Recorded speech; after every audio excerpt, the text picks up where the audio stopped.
Greetings everyone. Special guest here today to my left. We have José Alberto Zuccardi from Argentina, of course with the Zuccardi wine, yay! And we're going to talk, well there's a whole plethora of wines that we have here in the market. We're going to taste 3 wines here today. Just a quick note, I was in Argentina a couple years ago. Wines of Argentina were kind enough to send me on a trip, and it was a fabulous, fabulous trip. Really, like, didn't realize how vast the country was. 6th largest country in the world. Yes. And it's a good thing we didn't have a bus or a car to take us, because we'd still be driving from winery to winery because it's so big. But one thing that I noticed, there's almost 2 types of farming in Argentina. There's the big massive wineries that flood irrigation, make good value wines, and then there's wineries like Zuccardi who have focused on terroirs. And before you go into it, he's built a new winery, all concrete, eggs, fermentation tanks, and different soils, alluvium soils. Silver. Please explain. We'll taste some wine. Perfect. We can start right here? with this, okay. Yes, with the Zuccardi Q Malbec. Yep, Malbec. And we are going to a region yep. that is Cuco Valley, okay. and 2 sub-regions. One is La Consulta and the other is Vista Flores. Okay. You know, it's interesting because Malbec is a variety that is typical, and Argentina is recognized for the Malbec. And the good thing is Malbec came from the vineyard right. to the market. It's a variety that Argentina put in the map. Yes. It is originally for France. Right. In Cabo region. Yep. But nobody knows. Malbec by varietal. Exactly. I got it. But in Argentina, it grows very well. Yeah. We grow this Malbec in a desert, but it's desert at high altitude. What's the altitude? Here we are 1,100 meters above the sea level. Holy, wow, that's huge. That so there's a freshness to this wine. Excuse me, it's not heavy. There's a lightness and an airiness to it, but still maintaining the Malbec flavor. It's one thing we are doing. Go for the freshness, for the fruity character. We are avoiding all the factors that make lose the sense of the place. We want to show what the Cuco Valley and these regions, and in this case, La Consulta and Vista Flores. This is really good. I'm impressed with this. This is really quite good. It's got a deep, rich black fruit. The fruit's in balance. It's not overdone like some of the more popular wines that almost are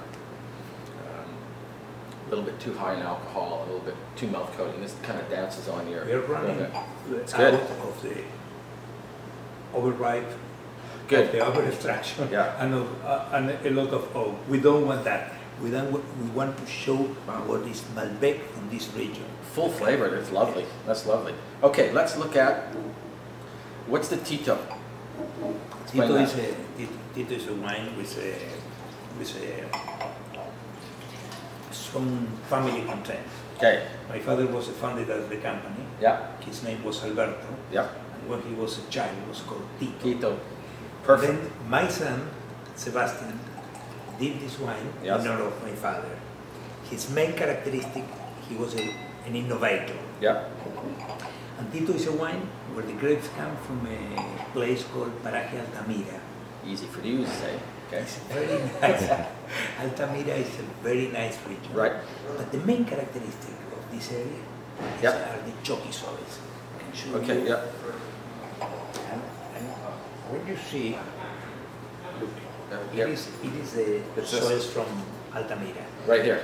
You can see the stones are surrounded by a white layer yep. of calcium carbonate. Okay. And it's very interesting. You have to think that before the Andes emerged, it was the bottom of the Pacific Ocean. Okay. We found at 3,000 meters altitude in the Andes a lot of ammonites, sea animals. Oh, really? Oh, yes. Oh, the because yeah. it was the yeah. bottom of the Pacific Ocean, and the 2 came. plaques go against one okay. the other, and the Andes emerged. for some reason, this Altamira region was flooded with water with calcium carbonate, and it gives a special character. If you taste this wine, you will feel some texture on the tongue that is characteristic of this region. This is really good. It's got a creaminess to it that I haven't tasted in a lot of Malbecs, and a lot of, again, airiness and lightness to the wine without compromising its integrity. It's really quite impressive. Alana, what's the retail on this? On which one, the Tito? Yeah, what would be the retail? I have the pricing right here. Oh, we're going to get the prices for you. And it is mainly Malbec that has Cabernet Sauvignon, Yeah. and Angelota. Enchilota. Angelota, Ah, a very unknown okay. variety coming from Emilia-Romagna in Italy. Ah, okay. I thought there was a little something different, some more acidity and an angularity to the wine that I don't find in Malbec. And there you go, Enchilota. Okay, I got it. What's the price? $42.99. $42.99. Really good. Really, really good. And again, it's freshness, it's elegant. Wow. We are running away Wow. for these wines that are very Heavy. and Yeah. Not, sweet and Yeah. okay. not my style. So now we have the alluvium, which is, Alluvional is from this place, this. it's from here, this area, this part here. And what's the elevation of the vineyard? It is a 1,100 100 meters, okay. Yes. Malbec? Malbec 100%. Okay. We don't put in the front label because we want to show the region, and the region is called La Consulta. Okay. But in the back label is explained and it's 100% Malbec. This has got a coffee, earthy note to it. It's pretty nice. Yes. What's the retail? You'd be looking at probably about $94.99. Just under $100. Yeah. Okay. This is pretty impressive. These are impressive wines. They're great. Yeah. I think Wow. it's a new generation of Argentinian wines. Again, the lightness, thoughtfulness made in this wine. Not heavy, it's rich, it's concentrated, but not heavy and not, you want a second glass of this. This is how I test wine, is okay, it may be great on the onset, but you want a second glass. Does it give you that headache, that piercing alcoholic headache in the back of the head? And this doesn't have it, so cheers.